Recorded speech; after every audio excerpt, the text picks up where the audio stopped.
Hello and welcome back to my channel. In this video, I am going to share with you a book that I just received yesterday.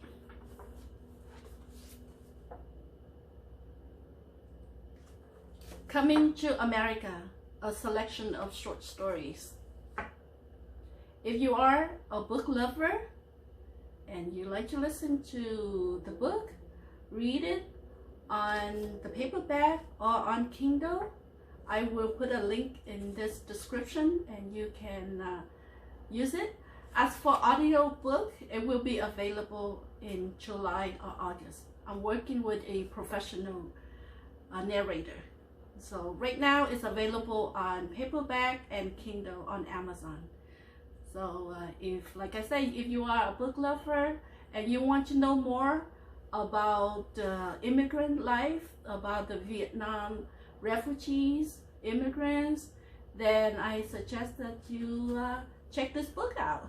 It has many valuable lessons that you can learn from.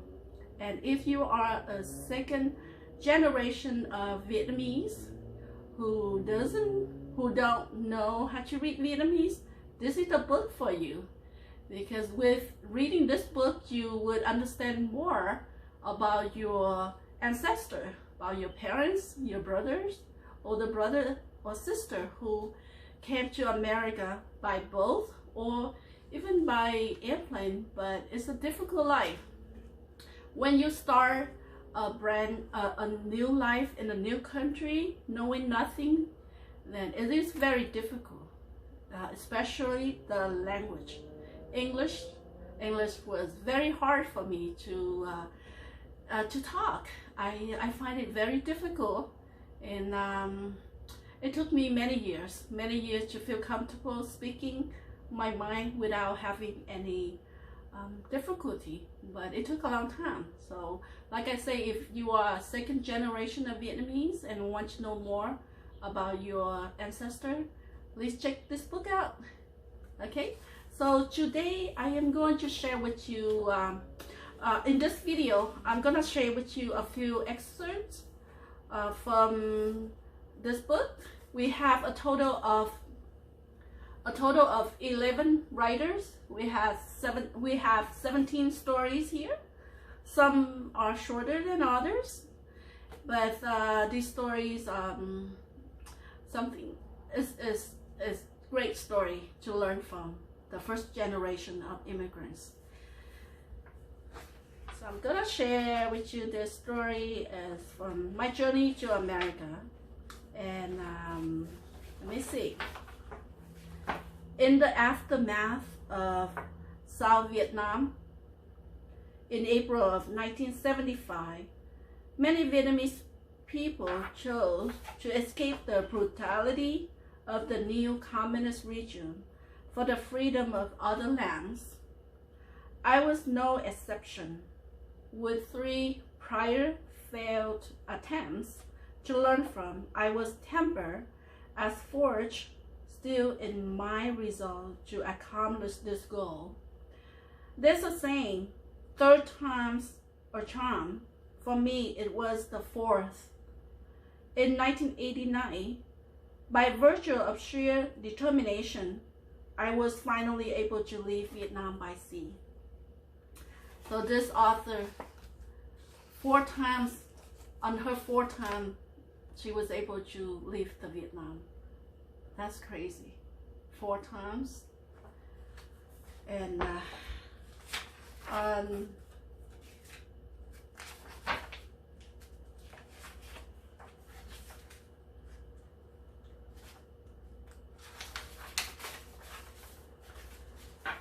throughout our ordeal, the constant motion had caused the hull to leak severely, which in turn required the need for perpetual bailing by hand.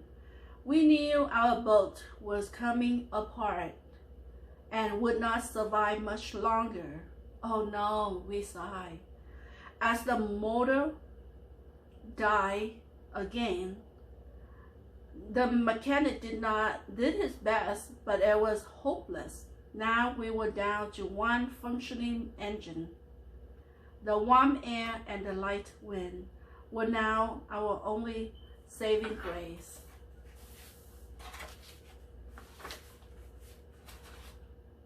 And this is a story, it's also a story of my journey to America.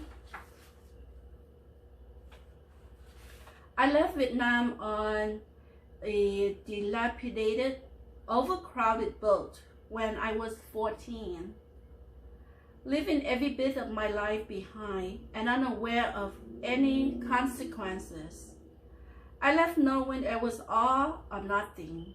My journey was filled with obstacles, hardships, and blessings in disguise that I will never forget.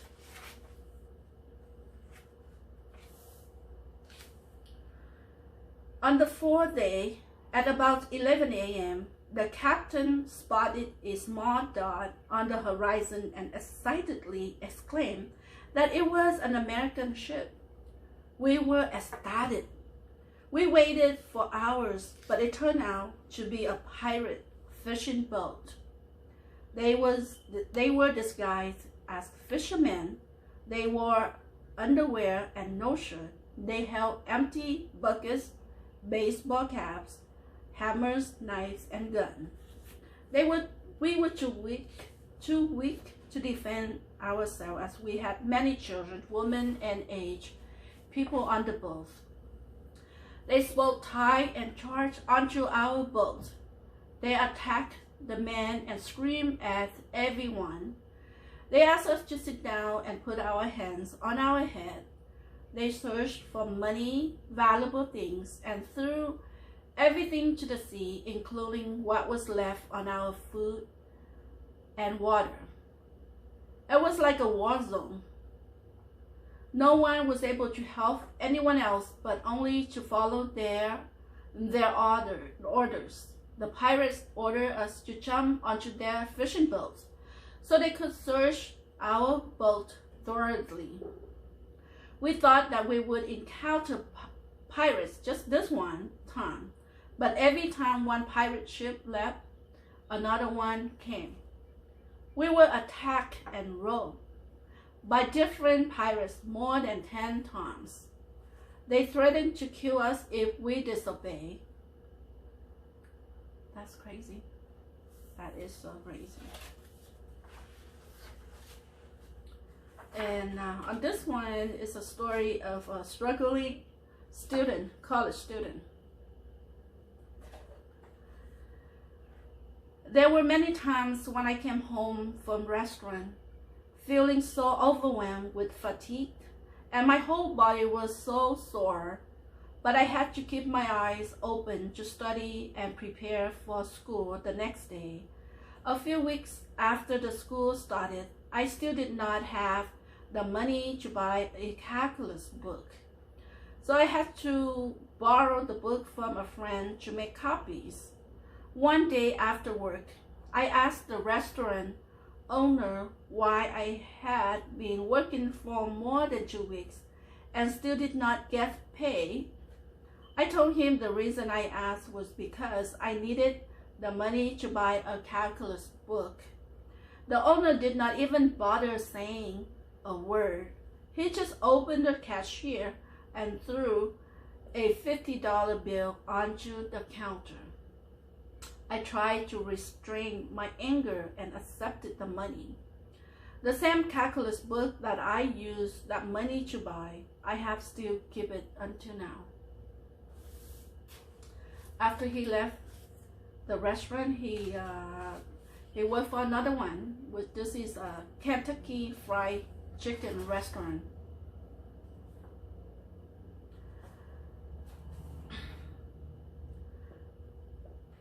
It was one night that I will never forget.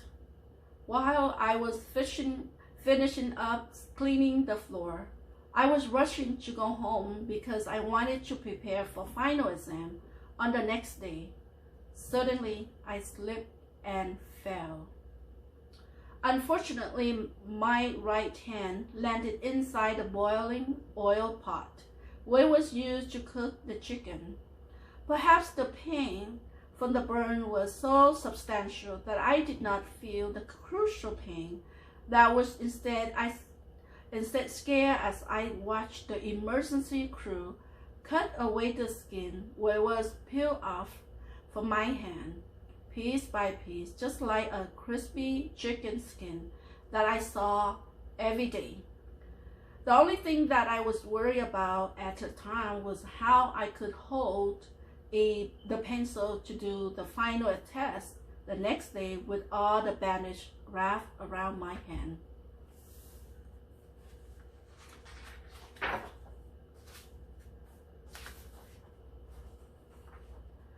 On the day of graduation, I stepped onto the stage to receive my diploma in the music celebration. I broke down in tears. It was the first time during my student life that I cried. They were joyful tears because I realized that finally I achieved my educational goal. This is the story of my life. I gave it the title, My Life. I hope that whoever reads this will find my insight useful for his or her life. We will strive for the better in the mainstream of America, and we are always in search for excellence in this land of opportunity and the land of free.